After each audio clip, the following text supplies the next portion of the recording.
So now we are shifting to a digital learning platform that comes definitely with certain pros and cons. So, first, let's just understand how effective it is and how beautifully it works. Just because it's an edtech platform and it's in the digital mode doesn't make it any less viable. The thing is that we are not looking at it as a competition to a teacher. We can never compete with the human. It's better than the child receiving nothing, right? When a child is geographically not able to attend therapies, so our reach becomes higher. The children who are given therapies increases. That has children who need accessibility to special education. You have done homeschooling for your child for some time. So, can you please elaborate on that? So he's just having a kind of aversion that I should not be instructioned to do something. Got you. You don't want to go to school, it's okay, but you will have to do some things at home. Let's focus on only aerial skills, the daily life skills. Let's focus on that. We can do less of academics, more of music, more of singing a song, listening a song, or movement, or like a dance movement. In dance also you imitate. So imitation, we can teach imitation. Do all these things. Okay, it gives you the liberty to do what you feel that the child needs in homeschooling.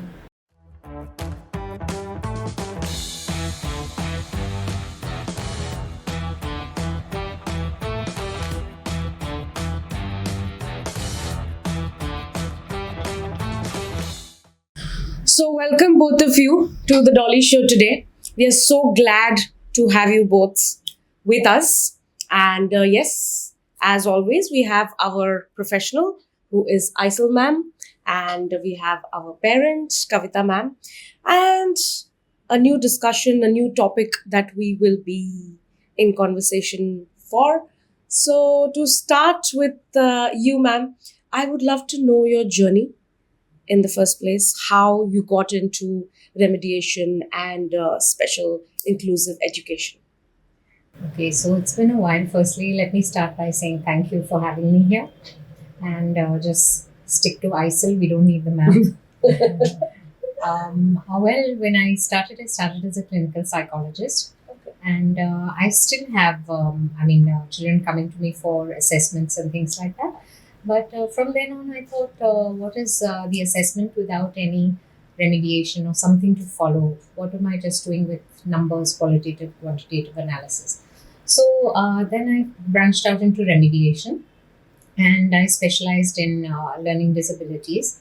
And from then on, it's been a journey. I've worked in two inclusive setups, in both of them being schools. I had a center of my own, and now we have the startup with my other two partners, Dr. Dhawal Modi, who's a child and adolescent psychiatrist, and he's had two successful exits, and Supriya Das, who's my other co-founder, and we are here today with Vriddhi EdTech.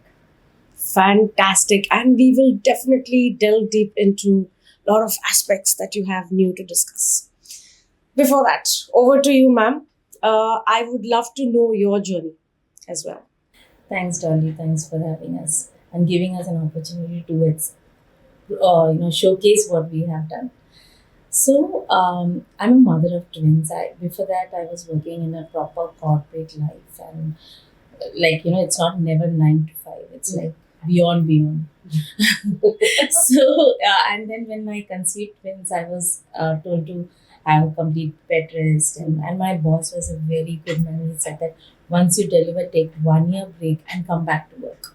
Wow. So I said, wow, that's like a golden opportunity. I can get back also quickly.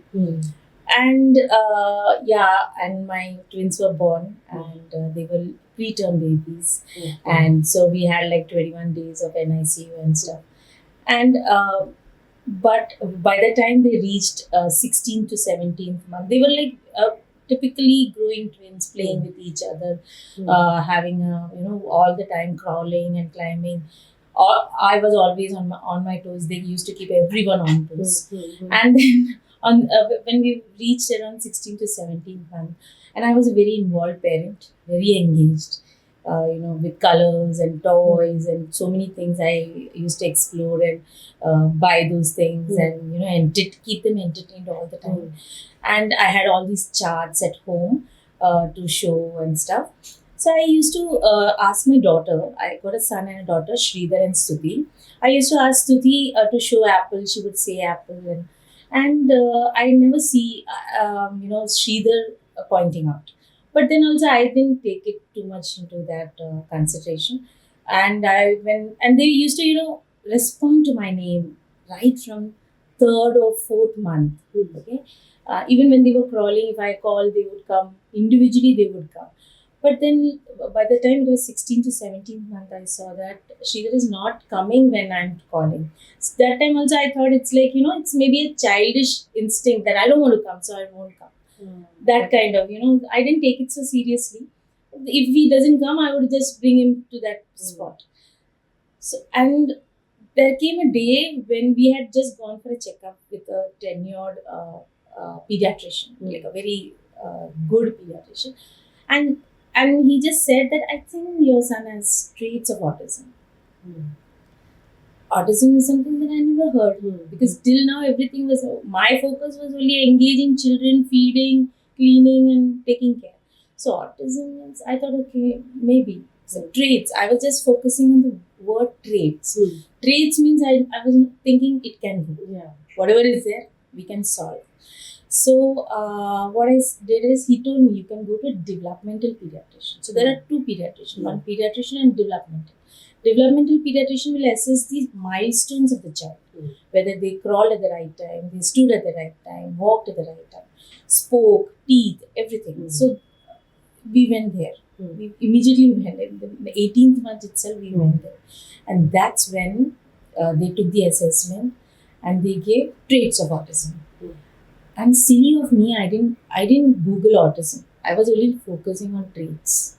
What happened is my daughter, when she was in seventh month, she was not turning. She was a little chubby baby. She was not turning. So when she was not turning, and this one turned, the other one, Sridhar turned. So when she was not turning, I spoke to my doctor. She said, okay, you can take her to an autist, like a pediatric autist. They gave me some exercises. And that we did for 15 days and she turned. Okay. So my mindset was, if you do some therapy, we can overcome this. So I didn't still focus on autism. The word autism.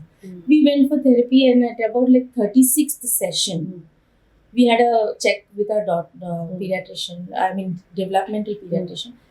She said that she took some some and more assessments to see the score and all this. The score was on the borderline, but these people were only in 2 years, like 2 years, 3 months or something like that. So I thought okay, traits, borderline, I can still work on this.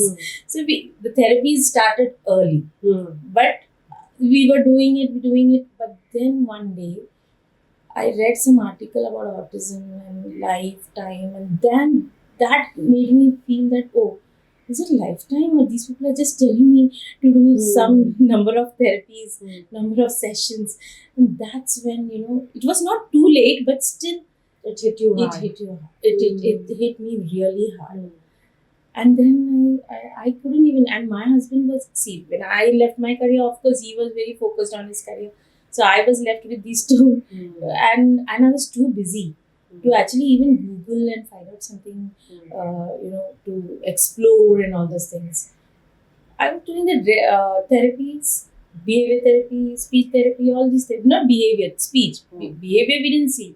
So we did all those basic therapies. But then I understood that this is not ending here. It's something to do with a little more, and we have to go A long way. a long way. Okay, so yeah. But what helped me also is my daughter. It's only because of my daughter I started early intervention. If she had not given me that sign of pointing out, calling, I would have never compared my son with anyone because I was not exposed to anyone like another parent, like a parent of twins. You can't just keep. I unfortunately or fortunately, I didn't have many people like around me having so young children. So I was so busy in that whole day and night. So it was because of my daughter. I give full credit to her because that's when I started early intervention. And because of early intervention, I think I coped up or sorted some things earlier.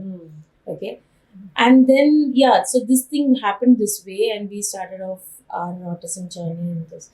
And we changed many therapies. First, my therapy was 16 kilometers away. So I used to keep one twin at home with the caretaker and carry. They are only 22 months. I can't make them walk, right? So I had to carry and then umbrella and all. It was horrible.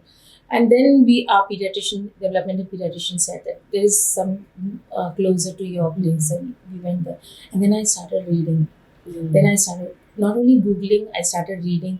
I stayed on the therapies. I understood why this is being done this way.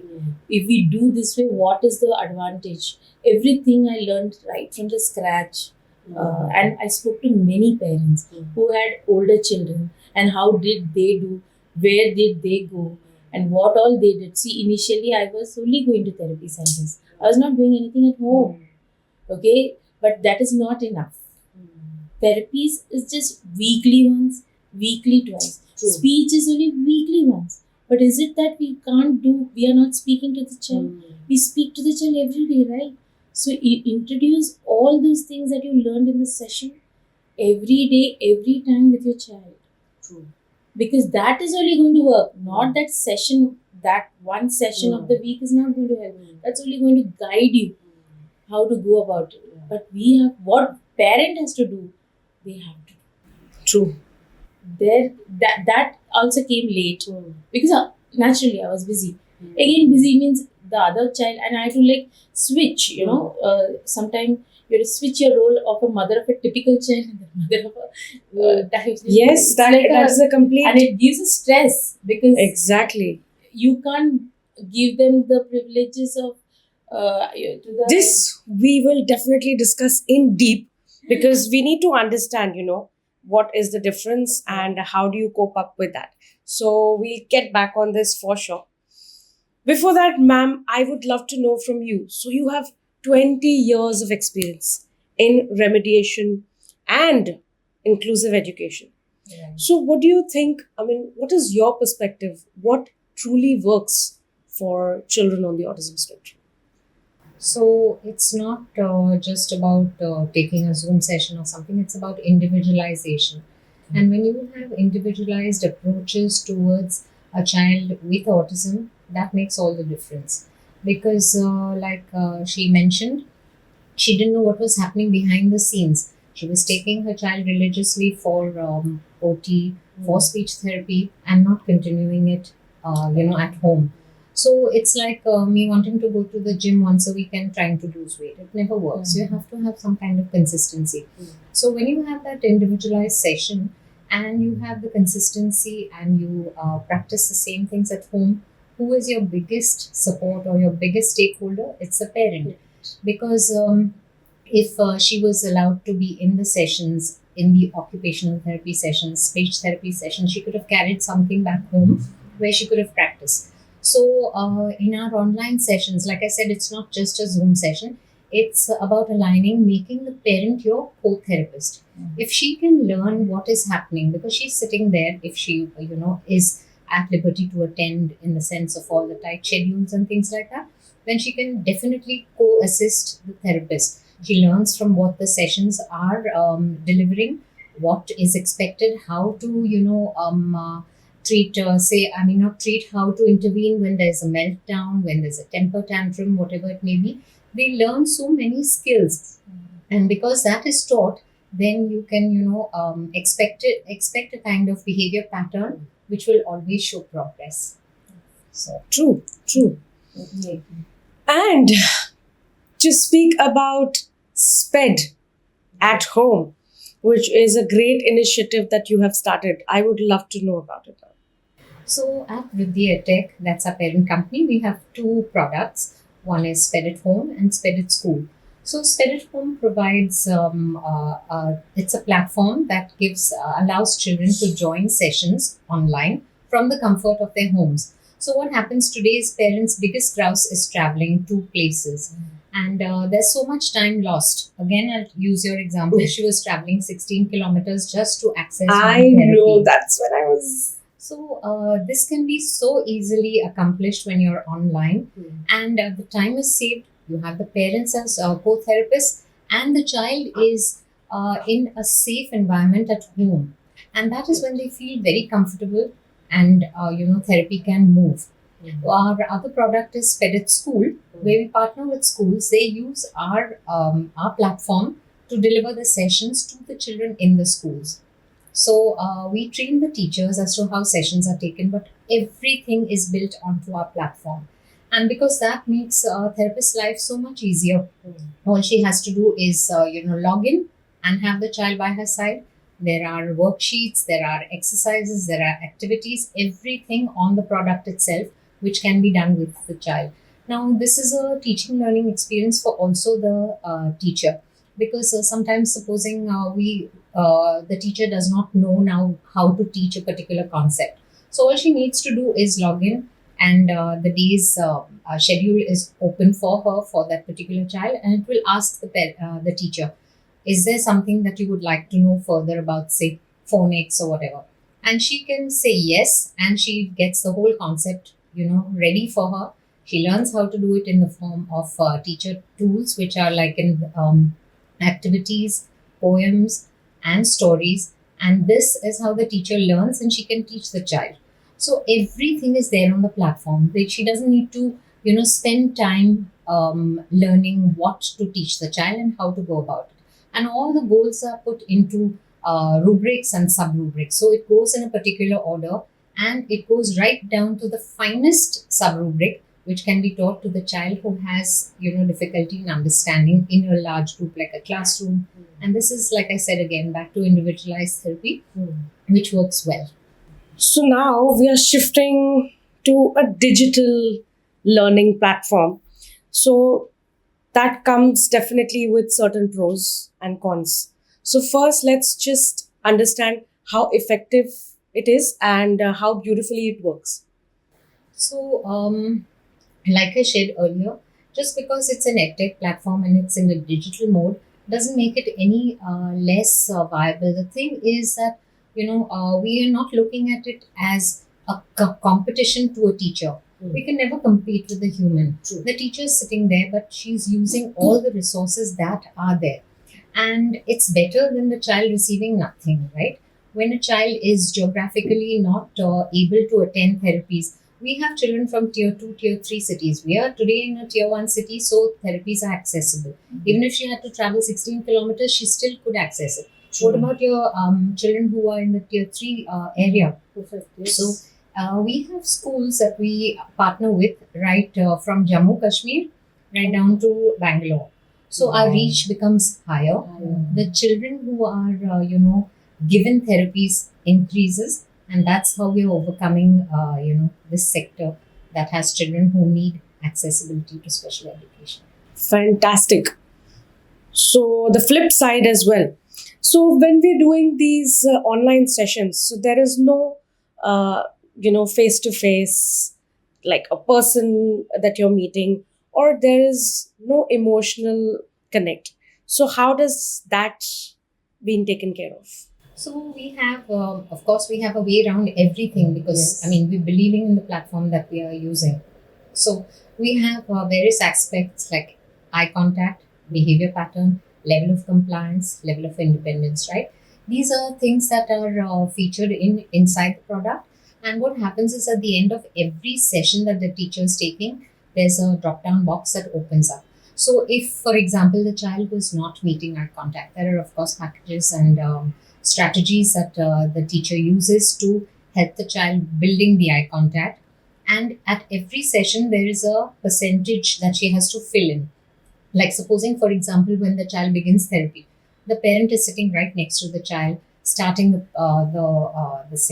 signing in for him, logging in, and then starting the session, things like that.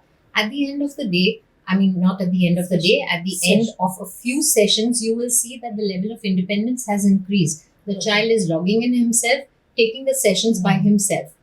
we have measures to gauge not just, I told you, level of independence, level of compliance. How compliant is the child? As in, not only during the session, even after session. If there are some worksheets or homework that is given to the child, sometimes the children are just finishing it on their own, and they're managing to complete their tasks. So what happens is that we see progress in that way too.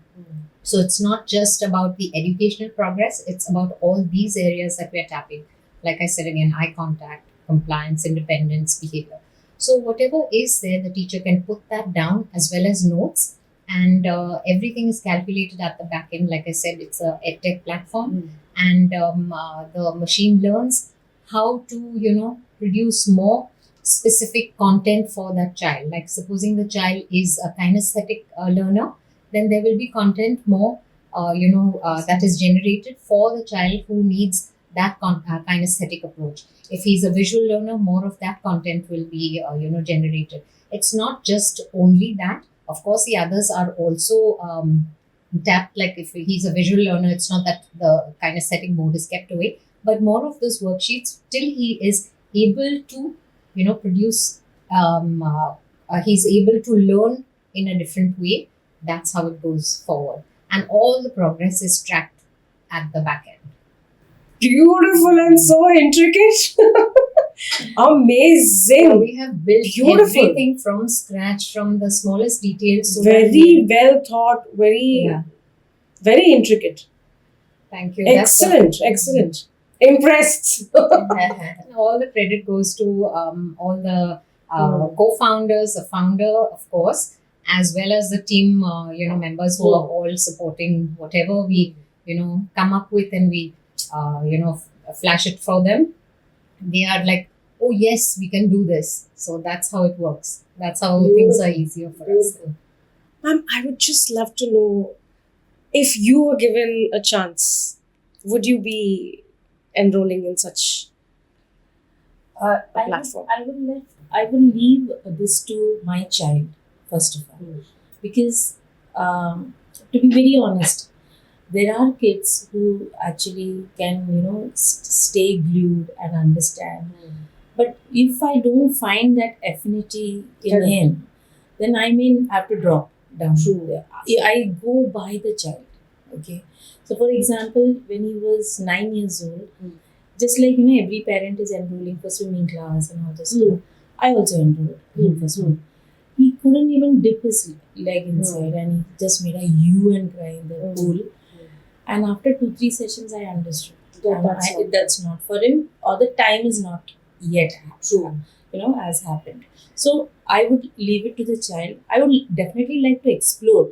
Yeah. You need to expose the child to a lot of understand. things. To understand what could be of his liking. Correct. Maybe it's not academic. If he's not academic oriented, probably I can do it some other, like visual perception. Correct. You might be having lots of visual perception activities. I can go for visual perception, because eventually we will come to a digital phase. Yes, that's the future, So, which we will definitely talk about. Yeah. We will come to the digital Yes, phase where yes. they will have to, if my child is not writing, okay, what we do, we teach him typing. Yeah. So we are coming back to the digital platforms. Yes. platforms. Yeah. So maybe if he's not oriented in academics, I would try to explore something else with you. Like maybe storytelling, because I saw some storytellings and stuff. So I can go for a storytelling, or let him at least use he's an audio learner, so maybe he can listen and understand. Or with visual also, he's visual also, so he can look at the picture and relate or comprehend or do anything, so that I could explore. So I, to be very honest, I understood The concept. yeah, the concepts I came to understand only after I read about it. I wish I could. Nice. Yeah, I like this. Yeah, I wish I could, get this before. Yeah. Before also. It's But then never it's too okay. late. It's never too late. Yes, we can explore it Because anytime. I always feel, no, for our kids, there is no race. Exactly, which is such a beautiful and comfortable. Yeah, there is no race. I should not put it as comfortable, but a very satisfying situation that you are in. rather than the rat race that Yeah. you have to follow. So my daughter gets really jealous of this because she has to follow her curriculum. I She has to follow know. her homework and I would so love such a thing, an online session which is so well curated. Even I would love doing that. Maybe going back the memory, time, and for my child as well. Why not? Be it a neurodiverse or a neurotypical. Why not? Why not? If it's working so well, why not? probably they're more interested. Yeah. Yeah, no, and also she was talking about visual perception and all. So I was just saying that what the platform has is an approach which is holistic, right? So it's what we like to call A, B, C, D, E, and S, which is academic, behavioral, communication, and cognition. Okay. D, developmental, E, educational, Okay. emotional, and S, social. So we build on all these All areas, right? So what happens is it's not just about language skills and math skills. It's about a holistic approach which will, like for example, she said today my child would benefit from visual perception. We have that also. We have visual, auditory, all those finer areas Yeah. which as a parent. So everything which goes into building a complete approach for the child's development. Yeah. So she has the entire The comprehensive holistic. way of handling. So Hmm. so we have a choice. Yeah, you Whether I can go only for academics or Correct. only for Correct. so that's an advantage. So yeah. You have done homeschooling for your child for some Period. time. Yes. So can you please elaborate on that? Yeah, so what happens is, again I'm saying, my son has strong preferences. Okay, as for some reason he gets the vibes like this place is not okay, this place is okay, this person is not okay, this person is okay, and with the person he is okay, he might even leave my hand and hold his hand. So that kind of vibes he Yeah, has. they He have that. sense that vibe. Sense, yes. So I remember when we entered one house, he was crying, and when he was a small guy, he was crying and crying. And when he came out of that place, he's okay. So we didn't want to tell anything, but we could sense. I mean, this is not coming like one or two experiences. This has come over the years. Okay. So even that swimming thing he didn't want, but lately, like last month, we started swimming, and he's okay. So probably he's just some things which is not in vibing to his senses. He's not going for it. So certain schools, okay, the schools are all okay, good. Teachers are okay, good. But sometimes he's not. He's not finding comfortable. Or maybe he's just growing. He's in his pre-teens or teens. He's just entered teen. So he's just having a kind of aversion that I should not be instructioned to do something. Got you. Okay, so he is in that phase now. So I'm not again forcing him. Okay, even if you don't want to do this, okay. You don't want to go to school, it's okay. But you will have to do some things at home. Let's teach him ADL skills this time, because everything is needed. Nothing comes on his own in autism, right? You have to teach everything. Correct. So let's focus on ADL skills, the daily life skills. Let's focus on that. Okay, or maybe we can do less of academics, more of music, more of singing a song, listening a song, or movement, or like a dance movement. In dance also you imitate. Imitation skills come late. So imitation, we can teach imitation. Do all those things. Okay, it gives you the liberty to do what you feel that the child needs in homeschooling. Not that he's idle or can't be. So you can teach many other things. And plus the child is calmer sometimes, because otherwise we are actually forcing. So my daughter, so many things that I feel, some things that he's still yet to be verbal, okay, completely communicative. So my daughters sometimes say, I don't feel like going to school. I'm not interested. Same lectures and so on. So probably he's wanting to having the same kind of feeling. Let's look at that way. Let's look at him as a child first, and then So true. and being a mother of twins, to be very honest, most of the time of the day, I forget the disability. Sthiti come here, Sridhar come here, and they are coming. I'm not thinking that Sridhar will not come. I'll have to pull Sridhar out. Which is so good. I mean, Yeah, I forget. Come sit on the table, let's have dinner, or something like that. They will come. So I am forgetting that. I mean, the instruction is given to Stuti to shut her phone or shut her laptop or whatever. Same thing goes to him. Yeah.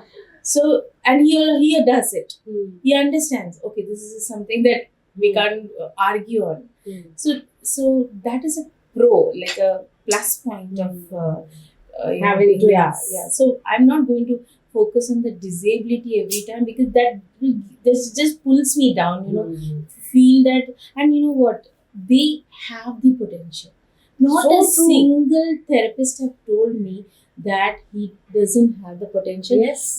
They all end up telling me he has lots of potential. What we have to work is on his willingness to do And his interest. His interest, and it is coming at his own pace. Now swimming, he is doing now. He's enjoying that which he was not doing 3 years back. True. Okay, now he's just opening a book.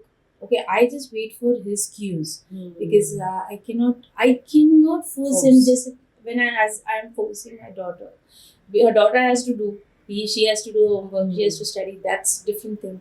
So I have this thing also in my house that you're not forcing him and you're not forcing him. So that also is a juggle there. I know. I mean, that's what my next question is. A neurotypical and a neurodiverse. How do you manage? And how has the sibling relation been? Please tell us.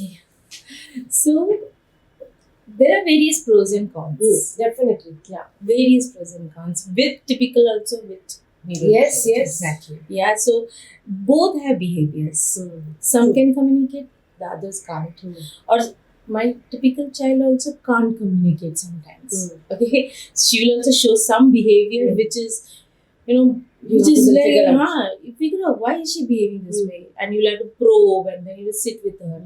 Many things. So true. Yeah, and this child is showing many behaviors, and we sit and analyze what kind of behavior is leading to this. What is he trying to communicate?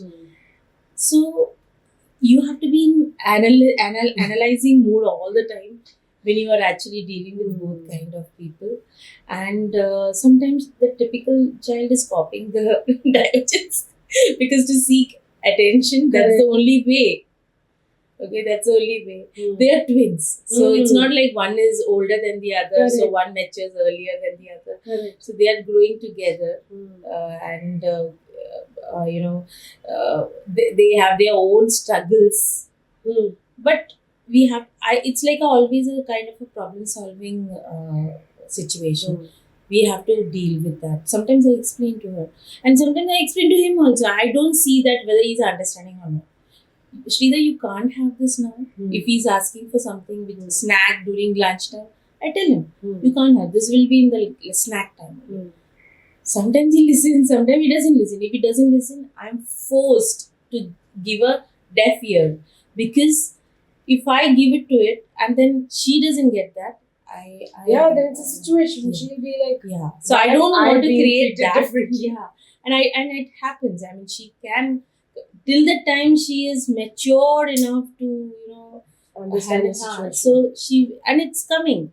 The maturity is coming, but still, child is a child. I know. So I make it sure that then she also feels, give it to him. It's okay. I don't want you give it to him. So that kind of balance is there all the time.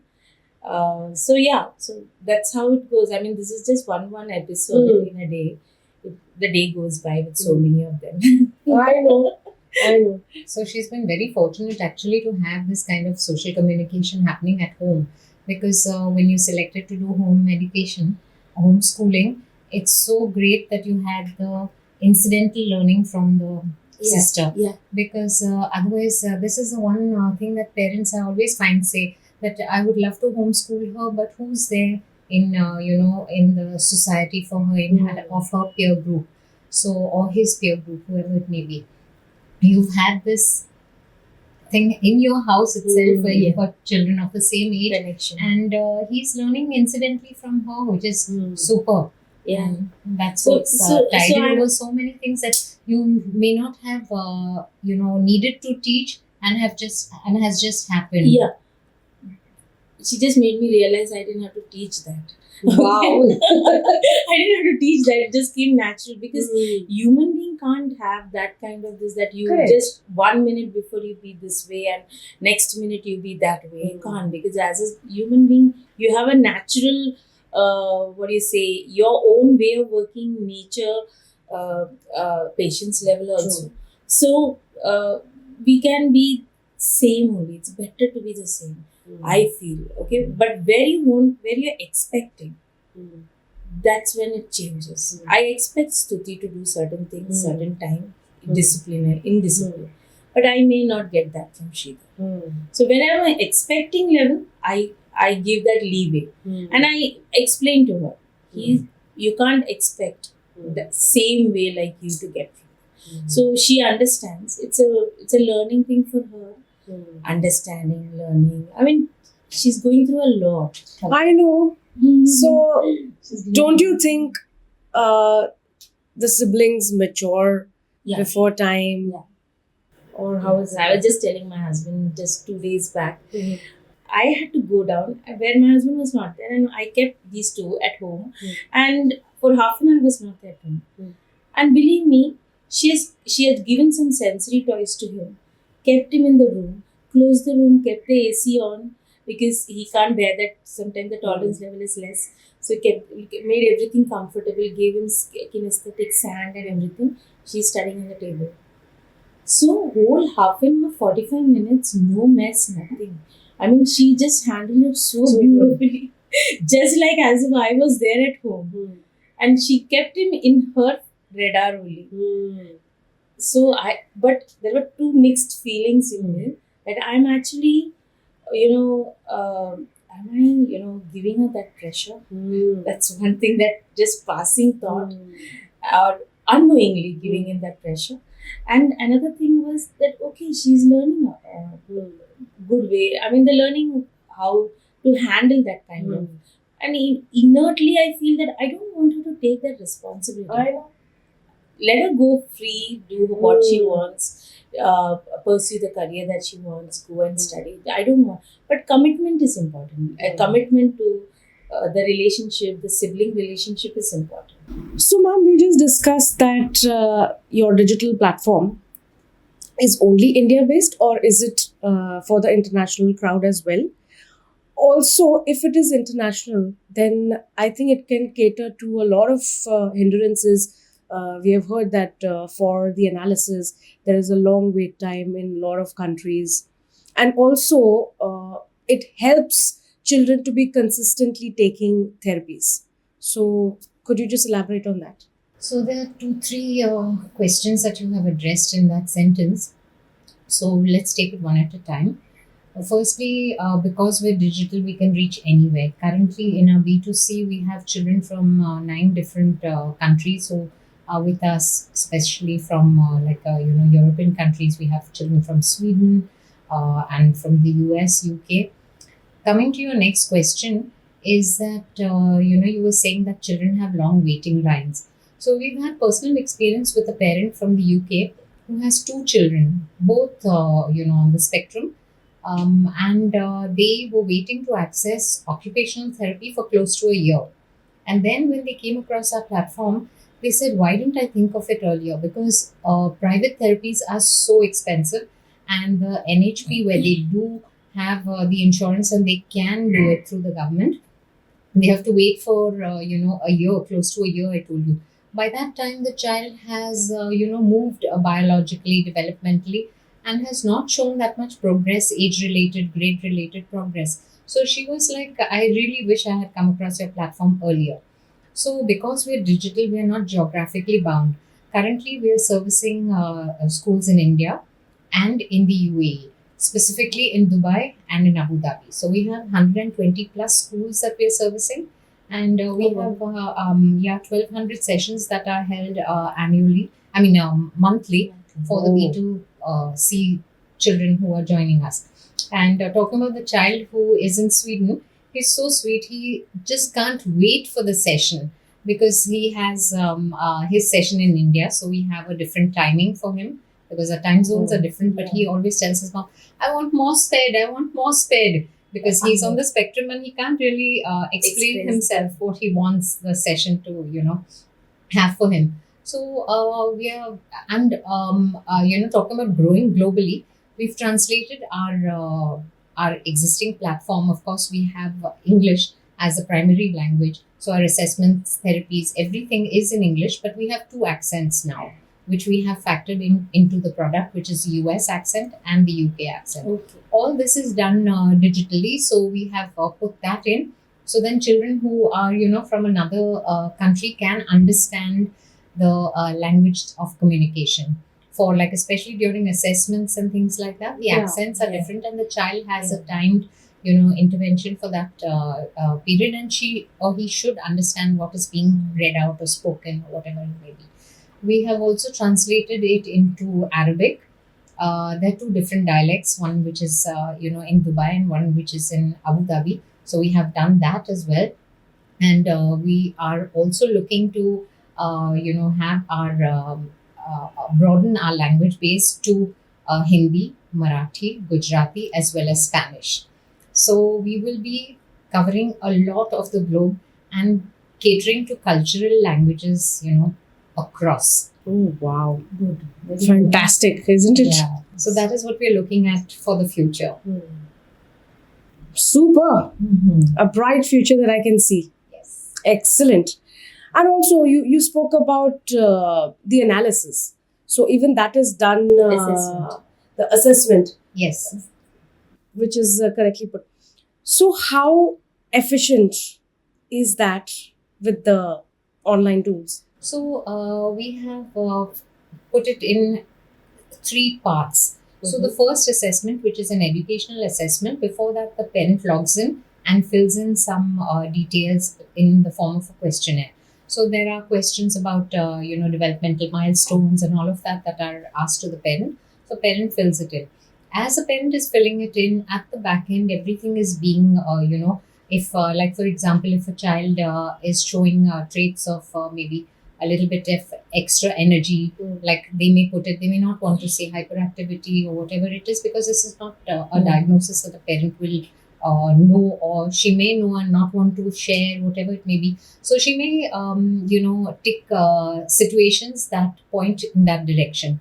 So what happens, a whole different questionnaire opens. So according to what the parent fills, questionnaires open for the parent. So we have an understanding of what the child has difficulties with, in what area. After that, the educational assessment starts, where it's a 37-minute assessment across literacy and numeracy. So in those 37 minutes, the child gets a series of worksheets, and at the back end, everything is being calculated: accuracy, speed, proficiency, all of that.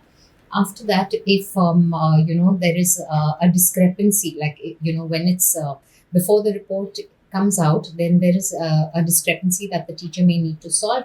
So we find out whether the child has actually, because in a 37-minute assessment, what happens is, if it is done online and there's nobody monitoring it, we don't know whether the child has actually done it or has just maybe done pattern responses like all A's, which that can happen. So then we have a short interview with the parent online, 15 minutes with the parent, 15 minutes with the child, where all the discrepancies are sorted out. And then there's a report that is generated, which is within seconds, just at the press of a button, the report comes out.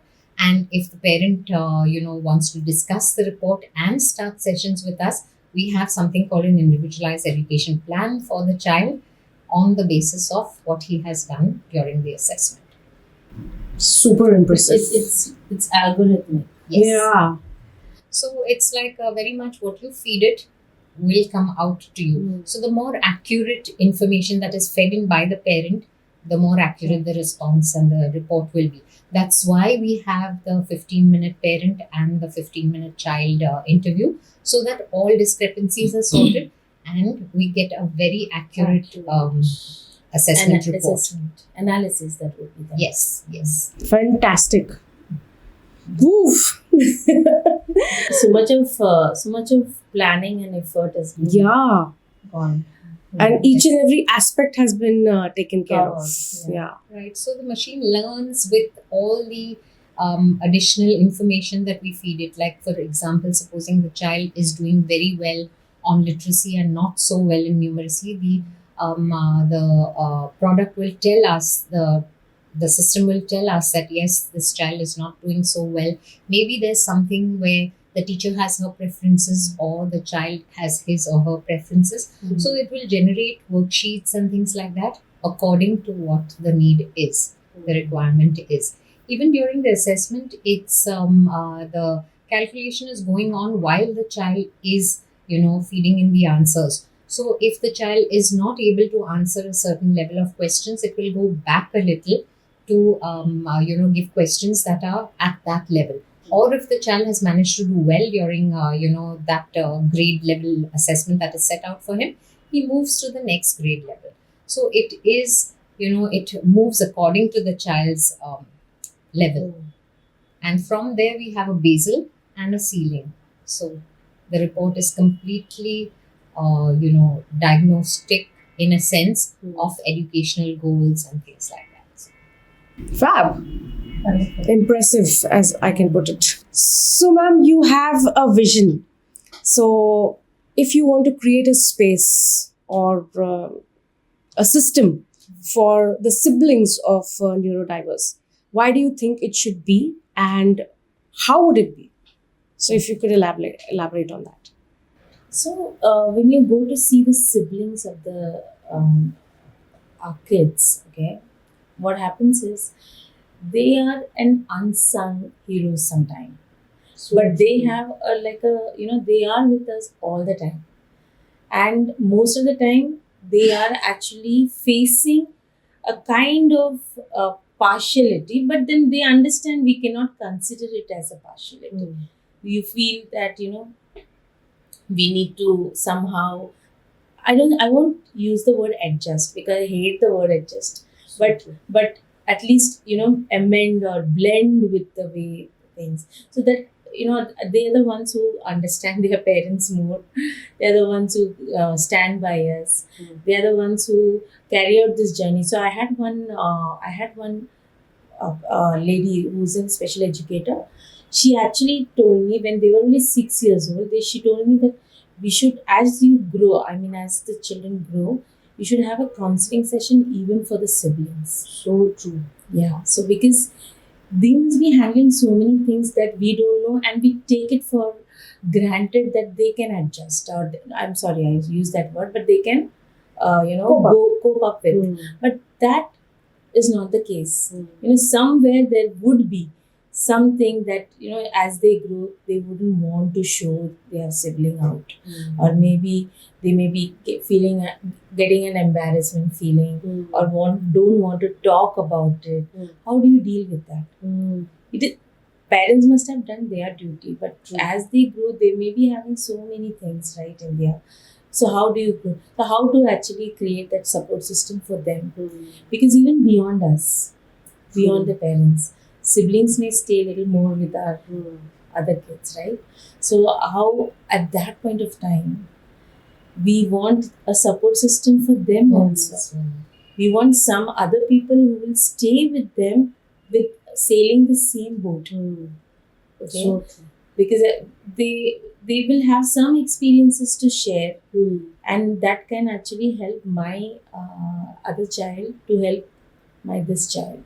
So I would wish, I mean, I spoke to some parents about having at least a WhatsApp group so that they can start gelling, start talking, or maybe a small chat, or maybe a small episode that happened during the day, something to build the connection. And as they grow, let them share whatever experiences. Probably the residential schools that we think. What are the experiences? What kind of residential schools are better for our kids or for our siblings? Because we may not be there at that time. So true. So that's how I want to. So that they also get a confidence that they can lead a life, not just holding on to their neurodivergent kid. I mean siblings. Yeah. So that is something that I want. They should be able to explore their path, but having a community like we right now we have a fellow parents. Yeah, we always talk about parental support, the mother, the father, but yes, siblings Siblings as also well will play a need very one. important role in. One day they will need Yes. right as they grow. Now they are very small and True. but there are siblings now, older siblings who may have not voiced out or maybe wanting it, but we parents will have to build that for them because now we are a group, so we can build up for them. Such a beautiful thought, and I wish you all the best so that you can take this forward and curate something really beautiful. Yes, I will. And ma'am, yes, what is your future goal? What are you looking at? So I have already spoken to you about the language barriers and the cultural, domain that we are attacking. The other thing is, as we speak, we're filing a patent for two of our products, which is, the assessment tool, which is a 37-minute assessment tool. And the other one is a patent for the AR-based games called Spec Play. So these are the two patents that we're filing, and we're looking for a future there.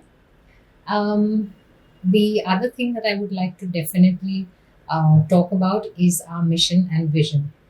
So our vision is to provide access to uh, teachers across the globe so that they can access special education. It's when I use that word, I mean democratize special education, so that there is anybody who it's better than just having a specialist, do the deed. But if anyone has training and can access special education, we believe in democratizing the path to that. And our mission is to touch 1 million lives by 2028. Wow, that thing gave me a goosebump. Fantastic, beautiful missions and visions you both have, and to both of you, I would love to wish you all the best with all our hearts. So to sum this session today, I would like to have one thought from you all, one thing that you would love to address our audience with. So I think we should go by the lead of the child also. So Because they tell us through behaviors or through some expressions that we may not understand. Observe your child and understand the cues, and I think they lead us to what they are good at. perfect. A beautiful message. Thank you so much, ma'am. And yes, ma'am, one message from your end. Yeah, like I said, we are set to touch 1 million lives by 2028.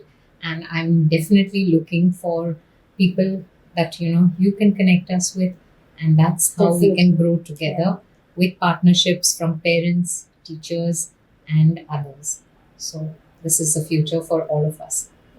Thank you, both of you, lovely people, Thank and you. a beautiful session that we have had today. Thank you you so for much. having us here. Yeah. It's been a wonderful experience. Yeah, it's a Chatting good- on the scenes, behind the scenes, Yes. all of that. Thank you so much. Thank you. Thank you so much.